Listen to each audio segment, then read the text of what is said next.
Salam sejahtera dan selamat datang sekali lagi ke channel ini, Currentsville MY. Bayangkan satu gelombang besar yang digelar gelombang biru, dibawa khas oleh Barisan Nasional Sabah. Gelombang biru.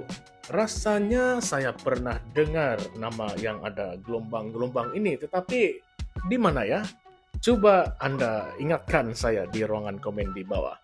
Baiklah, kita teruskan acara ini. Gelombang biru ini dikatakan bakal menjadi perhimpunan politik terbesar menjelang PRN ke-17 Sabah.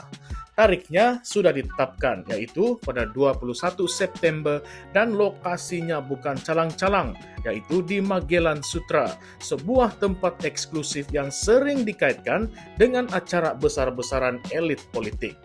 Menurut Ketua Penerangan UMNO Sabah Datuk Suhaimin Nasir, yang juga ahli Parlimen Libaran, program ini bukan sekadar himpunan biasa tetapi merupakan satu simbol keyakinan bahwa Barisan Nasional mampu kembali memegang tampuk pentadbiran negeri.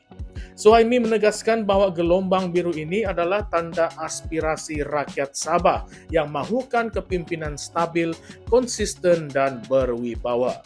Katanya lagi, barisan mempunyai rekod pencapaian yang tidak boleh dinafikan.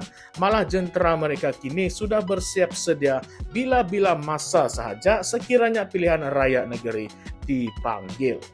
Dengan kata lain, Barisan Nasional mahu memberi gambaran bahwa mereka bukan sahaja sudah bersedia, tetapi juga menjadi pilihan terbaik untuk memulihkan semula hala tuju Sabah yang kini dikatakan terbantut akibat kepimpinan sedia ada. Namun, mari kita ulas, mari kita kupas lebih dalam. Gelombang biru ini bukan sekadar perhimpunan penyokong. Ia dilihat sebagai ujian kekuatan sebenar Barisan Nasional Sabah selepas sekian lama hilang dominasi. Sejak PRU 14 dan PRN 16 yang lalu, Barisan Nasional sudah tidak lagi memegang kuasa penuh. Mereka kehilangan pengaruh yang suatu ketika dahulu begitu dominan di Sabah. Jadi persoalan besar yang muncul, adakah gelombang biru ini tanda kebangkitan semula ataupun sekadar ilusi politik untuk menunjukkan mereka masih lagi relevan? Kalau kita lihat dari sudut sejarah, Barisan Nasional memang pernah menjadi kuasa besar di Sabah. Tetapi selepas kejatuhan Kerajaan Barisan Nasional pada tahun 2018, Sabah menyaksikan perubahan yang sangat besar. Gabungan Rakyat Sabah ataupun GRS dan Warisan bangkit menjadi pesaing utama. Dan Barisan Nasional terpaksa bergantung kepada kerjasama politik semata-mata untuk kekal relevan. Lebih menarik lagi, hubungan Barisan Nasional dengan GRS juga bukan sentiasa mesra. Ada masanya mereka berpaut, ada masanya mereka bergesel, terutamanya dalam isu pembahagian kerusi dan juga kepimpinan negeri. Maka, apakah gelombang biru ini satu bentuk tekanan politik untuk menunjukkan Barisan Nasional masih mampu bergerak sendiri? Suhaimin Nasir menyebut bahwa kehadiran rakyat dalam himpunan ini bakal menjadi message yang jelas bahwa rakyat sudah bersedia untuk menamatkan episode pemerintahan lemah. Tetapi persoalannya, siapa yang dimaksudkan dengan pemerintahan lemah ini? Adakah ia sindiran kepada GRS pimpinan Haji Jinor? Ataupun satu tamparan halus kepada kerajaan perpaduan yang kini turut menampung sokongan BN di peringkat pusat? Jika dilihat dari sisi yang lain, langkah mengadakan gelombang biru di tempat eksklusif seperti Magelan Sutra juga menimbulkan tanda tanya. Adakah message yang mahu disampaikan benar-benar sampai kepada rakyat biasa, ataupun ia sekadar menunjukkan kekuatan simbolik elit politik? Ramai pengundi di Sabah sebenarnya lebih risau tentang isu asas seperti jalan raya, bekalan air, elektrik, peluang pekerjaan, dan juga harga barangan. Jadi adakah perhimpunan mewah seperti ini benar-benar menggambarkan aspirasi rakyat ataupun hanya untuk mempamerkan bahwa Barisan Nasional masih ada duit dan pengaruh? Yang lebih menarik, Barisan melalui UMNO Sabah kini coba memainkan naratif bahwa mereka mempunyai jentera terkuat dan paling tersusun. Ini tidak dapat dinafikan karena UMNO masih mempunyai akar umbi yang luas di banyak kawasan pedalaman Sabah. Tetapi kita tidak boleh menolak hakikat bahwa politik Sabah sangatlah cair, mudah berubah, dan sukar dijangka. Hari ini sekutu, esok boleh menjadi lawan. Sejarah lompat parti di Sabah sendiri sudah cukup menjadi bahan bukti bahwa apa sahaja boleh berlaku. Baiklah kawan-kawan, sekarang mari kita masuk pula ke persoalan-persoalan kontroversi. Adakah gelombang biru ini benar-benar mewakili suara rakyat Sabah ataupun hanya suara politikus yang ingin kembali berkuasa? Jika benar rakyat mahukan kepimpinan stabil, adakah BN masih dianggap sebagai pilihan selepas apa yang berlaku pada tahun 2018 hinggalah kini? Atau sebenarnya rakyat sudah serik dengan permainan politik lama dan sedang mencari sesuatu yang lebih segar? Lebih pedas lagi, kita boleh bertanya, adakah Barisan Nasional coba mencuri spotlight daripada GRS? Haji Jinor dan GRS kini dilihat semakin selesa memimpin, walaupun dihujani kritikan mengenai kelembapan pelaksanaan ME63 dan juga isu pembangunan.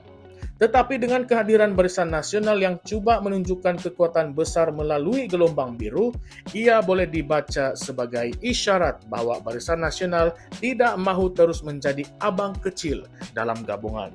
Barisan Nasional mahu kembali sebagai kuasa dominan, dan ini mungkin membuka jalan kepada pertembungan dalaman menjelang PRN17 nanti. Tambahan pula, PRN17 bakal menjadi medan paling sengit dalam sejarah politik Sabah. Kita akan melihat GRS mempertahankan kuasa, warisan yang coba bangkit semula, dan Barisan Nasional dengan agenda kembalikan kestabilan. Belum lagi masuk parti-parti kecil seperti STAR, PBS, dan juga parti-parti tempatan yang lain yang juga mahu menjadi penentu. Jadi, gelombang biru ini boleh jadi hanya langkah awal kepada perang politik yang dijangka akan menjadi lebih besar.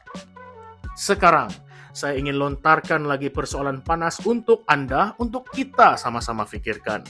Kalau benar Barisan Nasional mahu menjadi penyelamat Sabah, mengapa mereka tidak melakukan ketika berpuluh-puluh tahun berkuasa sebelum ini? Mengapa banyak isu asas Sabah masih lagi tidak selesai? Daripada kemudahan asas hinggalah ke isu tanah adat dan pelaksanaan penuh ME63. Adakah Barisan Nasional benar-benar berubah atau mereka hanya menggunakan nostalgia masa lalu untuk meraih semula kuasa? Bayangkan, kalau Barisan Nasional kembali dominan, adakah Sabah akan betul-betul menuju ke kestabilan? Ataupun kita akan lihat satu lagi episode perebutan kuasa yang tidak berkesudahan? Ingat, dalam politik Sabah, kawan dan lawan boleh bertukar dalam sekelip mata. Jadi adakah gelombang biru ini tanda permulaan era baru ataupun hanya permainan lama dalam baju yang baru? Inilah persoalan besar yang penonton yang kita sama-sama perlu pikirkan. Jangan mudah terpesona dengan gelombang, karena kadang-kadang gelombang besar hanya berlaku di permukaan, sedangkan di dasar laut arusnya lebih berbahaya. Dan kalau Anda tanya saya, inilah drama politik Sabah yang bakal menjadi tontonan paling menarik menjelang PRN17 nanti.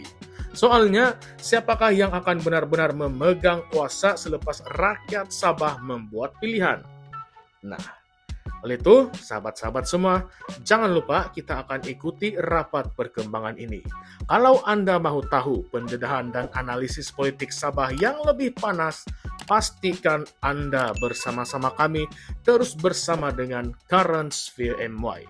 Tekan butang subscribe kalau belum lagi subscribe, aktifkan lonceng notifikasi dan tinggalkan komen Anda di ruangan komen di bawah. Adakah Anda percaya gelombang biru ini benar-benar mewakili rakyat atau sekadar strategi politikus untuk kembali berkuasa? Saya tunggu jawaban Anda. Baiklah semua, salam sejahtera, salam perjuangan, dan salam reformasi. Kita jumpa lagi di episode di ulasan yang seterusnya. Sekian sahaja. Terima kasih.